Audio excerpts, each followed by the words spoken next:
The Waco History Podcast is sponsored by Brotherwell Brewery on historic Bridge Street in Waco. Cross the Brazos and Waco. Welcome to the Waco History Podcast. We're going to air for you over the next few months a special series of Waco History Living Stories.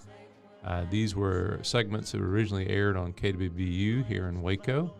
They were produced by the Institute for Oral History editor, Michelle Holland, and narrated by two fabulous narrators, Louis Maze and Kim Patterson.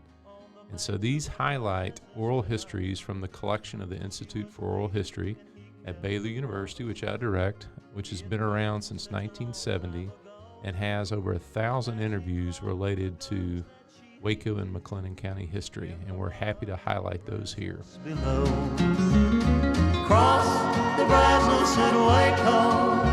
Ride hard and I'll make it by dawn.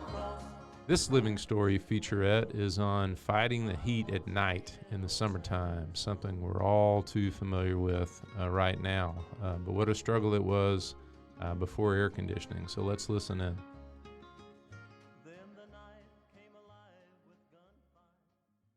This is Living Stories featuring voices from the collections of the Baylor University Institute for Oral History. I'm Kim Patterson. During the summer months in Waco before air conditioning, getting comfortable enough at night to go to sleep could be a challenge. Charles Armstrong recalls an alteration made to the house his family moved into in the early 1920s. We didn't live there long till Daddy and my brothers built a room on the back when all we called it a sleeping porch. I had windows all the way around it, just one window after the other, all the way around it. Mary Sendón remembers the porch on her childhood home.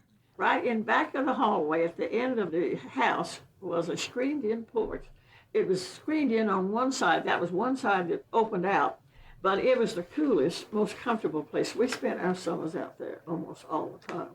And, of course, the porch was a wonderful place to sleep in the summertime. My mother and dad slept on the back porch in the summertime because it was right next to the kitchen, and they got up early. Sendón explains that fans helped a little. My grandfather had fans in his shop, and he finally got the idea of putting a fan on the back porch. And that fan circulated the air. All the doors were open to the kitchen, the dining room, and the bedrooms, all opened out onto that back porch. And that fan circulated air and kept that part of the house pretty cool. And then, of course, we had these little circulating fans, we'd put down on the floor, but it would cool one spot. It really didn't do all that much good. Somebody got the fan, somebody didn't. She describes what she did one particular night. And my sister and I, we had a front bedroom and all the windows were up, but still it was just blazing hot. So we decided our front hall, this hall that went all through the house, had linoleum covering on it. It was cool. We took our pillows and we decided we were going to sleep on the floor in front of the front door, so to be cool.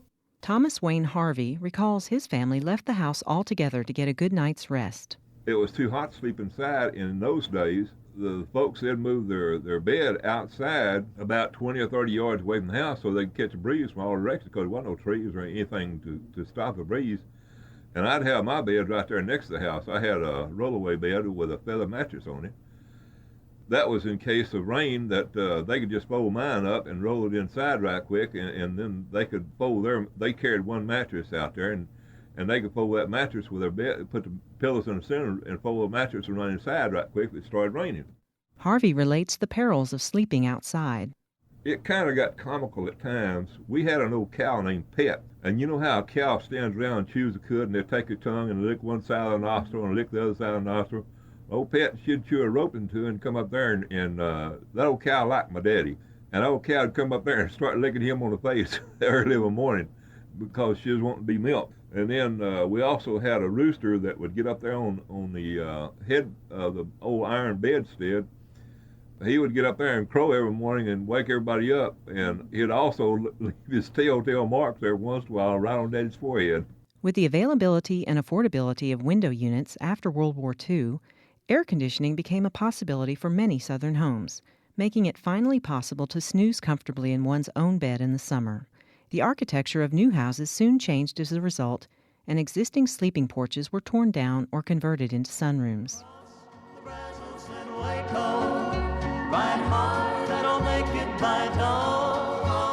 Thanks for listening to the Waco History Podcast. Like what you heard? Subscribe, rate, and review our show on iTunes so we can reach more listeners.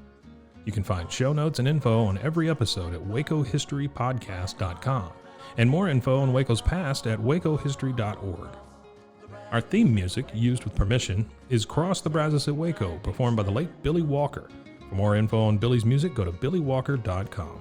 Thanks for listening. We'll see you next time. When I reach Sendón.